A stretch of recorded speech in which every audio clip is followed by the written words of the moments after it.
This one's a funny one.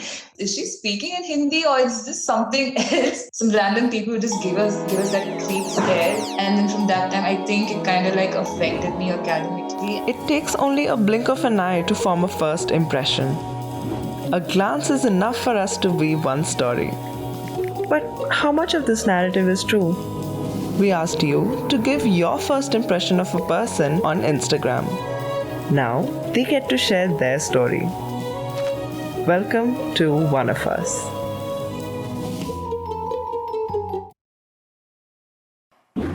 Hi guys, my name is Nancy and I'm gonna be your next participant for One of Us. About me, I love music a lot. At the same time, I'm a sports person. My favorite sport is football. And now the rest is up to you guys to guess. I'm pretty sure the most common one will be either West Indies or Nigeria. One of these. Oh, UK. Interesting. But no, that's not the answer. This is the first time I'm getting an assumption like US and UK. That's close enough, and that's another common assumption that I get, but no. And this one's a funny one. Africa is a continent, so yeah. Your answer is pretty close. Maybe it's my accent that made them guess it. I do stay in Bangalore, but isn't the place I was born? No. Ramya 3J, Chennai, Mumbai is not the place I was born exactly, but then your answer is somewhat connecting to my story. So yeah. My mom is from a small country in East Africa that's called Rwanda. My dad is from Nigeria. My mom and dad, they had their college days in India. My mom was in Mumbai while my dad was studying in Chennai. My parents met through a friend and then they moved to Delhi and boom, the rest is history. Like even if anyone assumes that I'm from Africa, they won't exactly know what languages are spoken there. I think the most common assumption I'll get is English or French. Yeah, expected. Tamil is something new. Kannada too. When I speak in Hindi, people just give me that stare like, is she speaking in Hindi or is this something else? But when they come and they'll be like, aapko Hindi kaise pata hai? And then I'll be like, Delhi mein padhai likhai kiya hai. But that's not my mother tongue. Swahili is not my mother tongue, but at home, Swahili is spoken. Swahili, it's like the survival language spoken in the entire of East Africa. Like how Hindi is the most common language in India. Ramya 3J, you're partly correct. The Nigerian language is pronounced as Igbo. So yeah, that's my dad's language. Rwandan is not the right pronunciation, Janvi, but then my mother tongue is actually pronounced as Kinya Rwanda.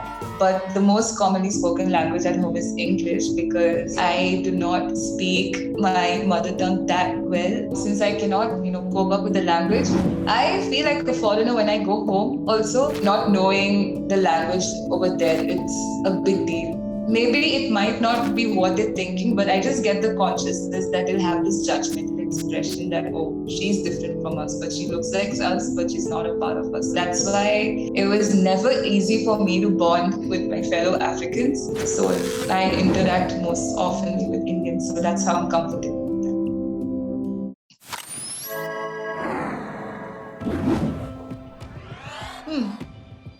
Okay. Yeah, that's actually not bad. Close enough.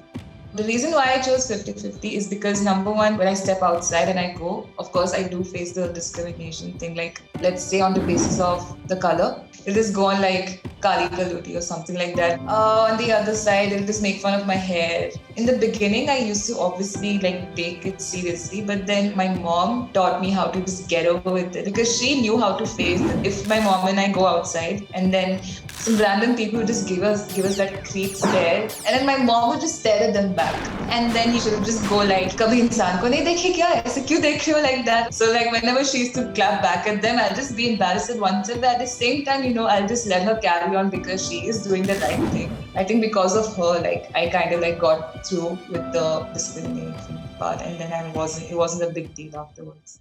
So yeah. I think the most common assumption will be a yes.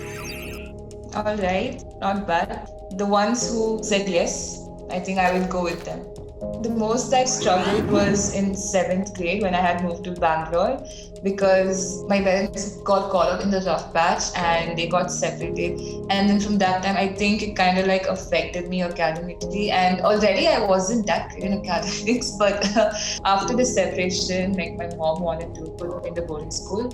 I remember before leaving, she's like, whatever is happening, just do your best on your part. No matter what happens, you're gonna thank me later, and I guarantee that things are gonna change. And once I started settling and when I met my friends, I did not expect so much of support. We all grew up together, so we knew each other's ups and downs, and then we always made sure that we were there to support each other no matter what. I had just finished studying my undergraduate degree. Now I just want to spend more time with my family since it's been a while that I've been there, and I want to know more about my own culture since that's really important. As I said earlier, like it's a big deal over there. As long as you have the people who are there, to support you no matter what, and they just don't care what you look like. They know you on the inside. I think that's all that you need, and that also boosts you or motivates you to carry on with whatever you're doing despite the ups and downs, as long as they're there to push you forward. Thank you guys for watching. I appreciate your time and I've had fun being a part of this. It was interesting looking at your assumptions, and if you love this video, you can like, share and subscribe.